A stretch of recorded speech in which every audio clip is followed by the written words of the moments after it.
दोस्तों, आपको पता ही होगा कि पाकिस्तान भयंकर आर्थिक संकट से जूझ रहा है। वहाँ लोगों को खाने पीने की चीजें मिलना मुश्किल हो गई हैं। लेकिन क्या आप जानते हैं, दुनिया में सबसे ज्यादा कर्ज कोई पाकिस्तान या श्रीलंका पर नहीं है। आज हम आपको दुनिया के टॉप 10 देशों के बारे में बताने जा रहे हैं। इस लिस्ट में अफ्रीका से लेकर यूरोप के कई देश शामिल हैं। दोस्तों, इस लिस्ट में आप पहले नंबर पर जिस देश का नाम देखेंगे उसे देखकर आप हैरान होने वाले हैं। तो चलिए दोस्तों, बिना देरी किए वीडियो को शुरू करते हैं। हाँ दोस्तों, अगर आपने अभी तक अपने चैनल रियल टीवी इन हिंदी को सब्सक्राइब नहीं किया है तो चैनल को सब्सक्राइब जरूर कर लें और वीडियो को एंड तक जरूर देखते रहिए दोस्तों। हाँ दोस्तों, नंबर 1 पर आता है जापान। जापान देश पर है सबसे ज्यादा कर्ज, लेकिन एक बार भी नहीं किया डिफॉल्ट। पूरी दुनिया मानती है लोहा। पाकिस्तान में लोगों के भूखों मरने की नौबत आ गई है। देश में अब केवल 3 हफ्ते के आयात के लिए विदेशी मुद्रा भंडार रह गया है। दोस्तों, पाकिस्तान के पुराने दोस्तों ने उसे अब और कर्ज देने से मना कर दिया है। IMF ने भी पाकिस्तान को 24 बार कर्ज देने के लिए भारी भरकम शर्तें लगाई हैं। फिलहाल वहां से भी राहत मिलने की उम्मीद नहीं है दोस्तों। लेकिन सबसे पहले हम आपको एक ऐसे देश के बारे में बता रहे हैं जिस पर दुनिया में सबसे ज्यादा कर्ज है। इस देश ने एक बार भी कर्ज की अदायगी में डिफॉल्ट नहीं किया है। यही वजह है कि दुनिया में उसकी मजबूत साख है और उसे कर्ज लेने में कोई दिक्कत नहीं होती है। दुनिया में सबसे ज्यादा कर्ज जापान पर है। पिछले साल सितंबर के आंकड़ों के मुताबिक जापान पर 9.2 ट्रिलियन डॉलर का कर्ज था, जो उसकी GDP से 266% ज्यादा है। दोस्तों, जापान पर भारी कर्ज की वजह यह है कि उसने अपनी इकोनॉमी की गति बनाए रखने के लिए घरेलू खर्चे में दशकों तक ज्यादा पैसा लगाया। दुनिया की तीसरी सबसे बड़ी इकोनॉमी जापान पर भले ही दुनिया में सबसे अधिक कर्ज है, लेकिन इसके बावजूद उस पर अंतरराष्ट्रीय निवेशकों का सबसे ज्यादा भरोसा है। इसकी वजह यह है कि जापान ने एक बार भी कर्ज चुकाने में डिफॉल्ट नहीं किया है। आखिर जापान में ऐसा क्या है कि दुनिया के निवेशक उस पर आंख मूंद कर भरोसा करते हैं। चलिए दोस्तों, समझते हैं आखिरकार जापान का इतना कर्ज कैसे बढ़ा। जापान पर कर्ज का बोझ 99 के दशक से तेजी से बढ़ना शुरू हुआ। इस दौरान फाइनेंस और रियल एस्टेट कारोबार में भारी गिरावट दर्ज की गई। 1991 में देश में GDP और कर्ज का अनुपात 39% था, लेकिन 2000 आते आते जापान का कर्ज उसकी GDP के बराबर पहुंच गया। अगले 10 साल में देश का कर्ज उसकी GDP का 200% हो गया। इसके बाद जापान की इकोनॉमी का ग्रोथ रेट कम होता चला गया और उसे इकोनॉमिक इंसेंटिव का सहारा लेना पड़ा। इस दौरान जापान को कई तरह की परेशानियों का सामना करना पड़ा। 2008 में लीमन ब्रदर्स के फेल होने के कारण पूरी दुनिया मंदी की चपेट में आ गई थी और जापान भी इससे अछूता नहीं रहा। 2011 में हिरोशिमा में भूकंप ने देश को बुरी तरह हिलाकर रख दिया।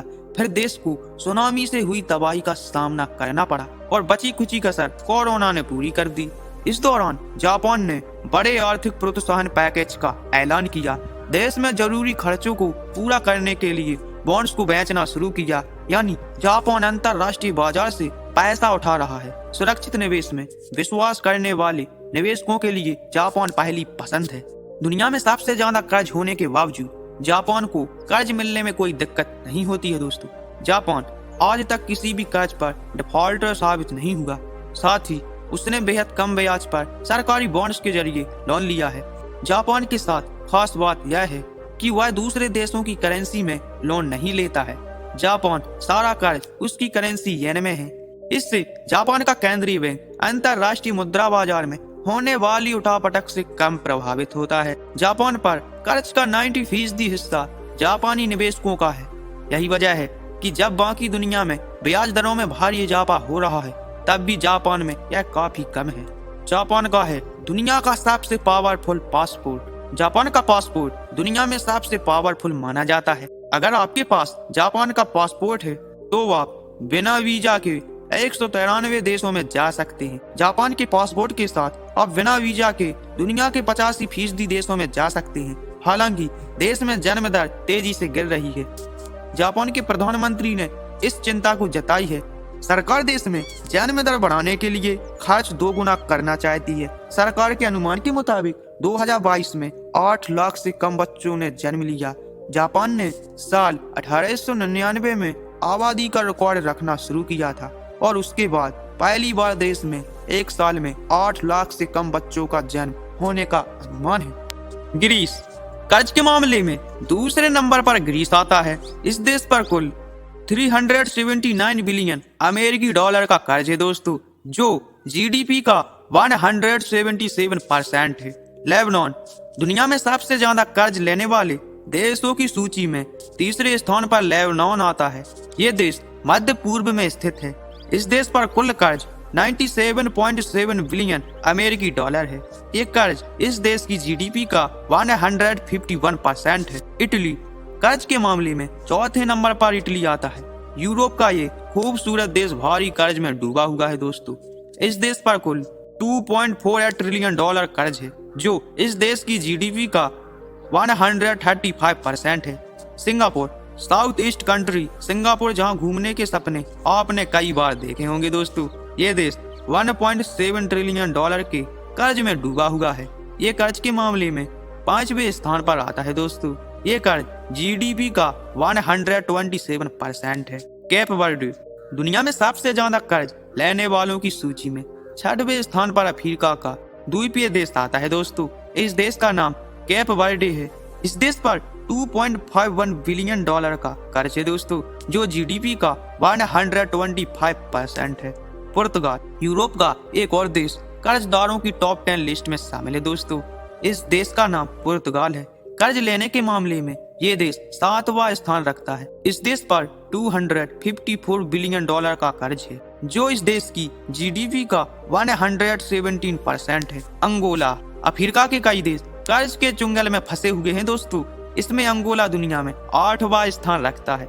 इस देश पर 64,963 मिलियन डॉलर का कर्ज है, जो जीडीपी का 111% है। भूटान, भूटान के बारे में तो आप भी जानते ही होंगे।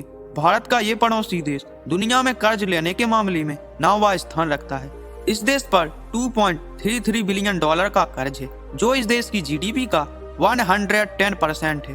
मोजाम्बिक, अफ्रीका का एक और देश कर्ज के मामले में टॉप 10 लिस्ट में शामिल है दोस्तों। इस देश का नाम मोजाम्बिक है।